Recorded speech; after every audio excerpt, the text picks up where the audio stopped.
നമ്മുടെയൊക്കെ ഓഫീസുകളിലും അല്ലെങ്കിൽ നമ്മുടെ സ്ഥാപനങ്ങളിൽ അറ്റൻഡൻസ് സ്റ്റാഫുകൾ വന്നു പോകുന്നത് നമുക്ക് മോണിറ്റർ ചെയ്യുന്നതിന് ഒരു പക്ഷേ നമ്മൾ പല രീതിയിലുള്ള സൊല്യൂഷൻസ് ഉപയോഗിക്കുന്നുണ്ടാവും.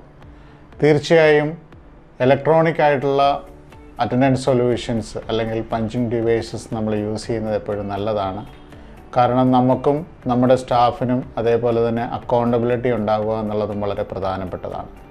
നിങ്ങളുടെ ഓഫീസിലോ സ്ഥാപനത്തിലോ ഒരു 25 പേരോ 30 പേരോ വർക്ക് ചെയ്യുന്നുണ്ടെങ്കിൽ ആ വ്യക്തികളുടെ ഒരു 15 മിനിറ്റ് വെച്ച് തന്നെ ഒരു ദിവസത്തിൽ നിങ്ങൾക്ക് വർക്കിംഗ് അവറിൽ കിട്ടിയില്ല എങ്കിൽ നിങ്ങളൊന്ന് കാൽക്കുലേറ്റ് ചെയ്ത് നോക്കൂ. തീർച്ചയായും വലിയൊരു മാൻ പവർ നിങ്ങൾക്ക് നിങ്ങളുടെ സ്ഥാപനത്തിൽ നഷ്ടമാവുന്നുണ്ടാവും. അത് മാൻ പവർ നഷ്ടമാവുന്നതിന് മാത്രമല്ല, മറിച്ച് നമ്മുടെ എംപ്ലോയീസിൻ്റെ ഉള്ളിലും പലതരത്തിലുള്ള എക്സ്ക്യൂസും അല്ലെങ്കിൽ പലതരത്തിലുള്ള കാര്യങ്ങൾക്കും അല്ലെങ്കിൽ പല കാര്യങ്ങൾക്കും നമ്മുടെ എംപ്ലോയീസും നമ്മളുമായിട്ട് ഇതിനെ റിലേറ്റഡ് ആയിട്ട് എക്സ്ക്യൂസിൻ്റെയും അല്ലെങ്കിൽ പലതും ചർച്ച ചെയ്യാനുള്ളൊരു അവസരം നമ്മൾ തുറന്നിടുകയാണ്. തീർച്ചയായും ഇന്ന് നമ്മുടെ സ്ഥാപനം വളരുമ്പോഴും നമ്മുടെ ഓഫീസ് വളരുമ്പോഴും നമ്മൾ അറ്റൻഡൻസ് സൊല്യൂഷൻസ് തീർച്ചയായും ഇലക്ട്രോണിക് ഡിവൈസുകൾ ഫിക്സ് ചെയ്യുക. അതിൽ പലതരത്തിലുള്ള സൊല്യൂഷൻസ് അവൈലബിൾ ആണ്.